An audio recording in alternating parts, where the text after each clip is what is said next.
Mechanic ভাইদের জন্য একটা ছোট্ট আপডেট। আশা করি এই ভিডিওটা প্রত্যেকটা মেকানিক ভাইদের উপকারে আসবে। কারণ একটা ছোট্ট জিনিস আমরা নজরআন্দাজ করি না, মানে খেয়াল করি না, জিনিসটা লাগিয়ে দিই আর গাড়ি কিন্তু সাউন্ড ঠিকঠাক হয় না।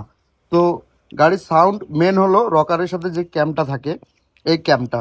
বিশেষ করে এই দুটো গাড়ি, ভাগ্যেশ আজকে দুটো গাড়ি আমার সামনেই একসাথে খোলা হয়েছে, তাই এই জিনিসটা আমরা ভিডিওটা করতে পারলাম।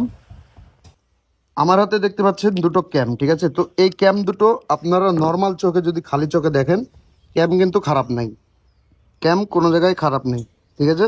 কোনো দাগ নেই, কিচ্ছু নেই, কোনো খারাপ নেই। কিন্তু এই দুটো ক্যামই কিন্তু বাদ, এই দুটো ক্যামই বাদ। এই ক্যামটা হলো R15-এর, আমরা এখানে R15 একটা ইঞ্জিন খুলেছি। আর এই ক্যামটা হলো টিভিএস BS6 RTR-এর, ঠিক আছে? এই ক্যামটা আমরা খুলেছি। তো এই দুটো ক্যামের খারাপ হওয়ার কারণ কি, আর মানে এর জন্য সাউন্ড আর প্রবলেম কি হয়, সেটাই থাকবে আজকের এই ভিডিওতে। তো এই যে দেখতে পাচ্ছেন এইখানে, আমি একটা একটা করে দেখাই।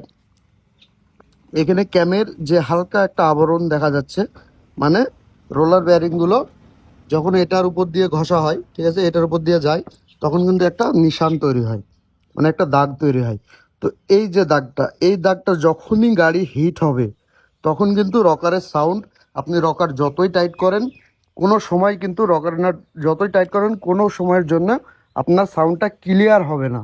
মানে নর্মালে ভালো থাকবে সাউন্ড, অথচ দেখা যাচ্ছে যখন গাড়িটা হিট হয়ে যাচ্ছে, কি একটু গাড়িটা চললো 2-20 কিলোমিটার কি 250 কিলোমিটার চললো, তখন কিন্তু ইঞ্জিনে রকারের সাউন্ড বেরিয়ে যাবে, শুধুমাত্র এই ক্যামশ্যাফটের জন্য। বিশেষ করে BS6-এর যে গাড়িগুলোর ক্যামগুলো আছে, ঠিক আছে?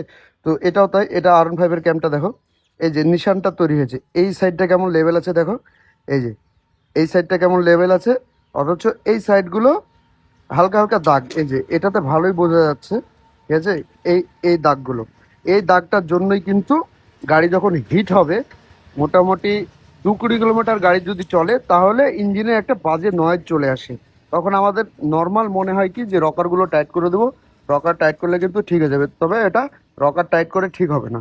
বিশেষ করে BS6-এর গাড়িতে ক্যামগুলো কিন্তু নর্মালি এরকম দাগ হলে কিন্তু চেঞ্জ করতে হবে, তা না হলে সাউন্ড কোনোদিনই ঠিক হবে না। যেমন হিরো হন্ডা স্প্লেন্ডার গাড়িগুলোতে কি হয়, যে ক্যামে যদি দাগও থেকে যায়, তারপরে কিন্তু চেঞ্জ করে ফেললে, মানে চেঞ্জ না করলেও রকার লাগিয়ে দিলে নতুন চলে অনেক ক্ষেত্রে, নর্মাল 100 সিসির গাড়িগুলোতে।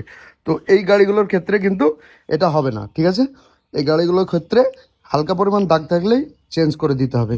তো ভিডিওটা যদি ভালো লাগে একটু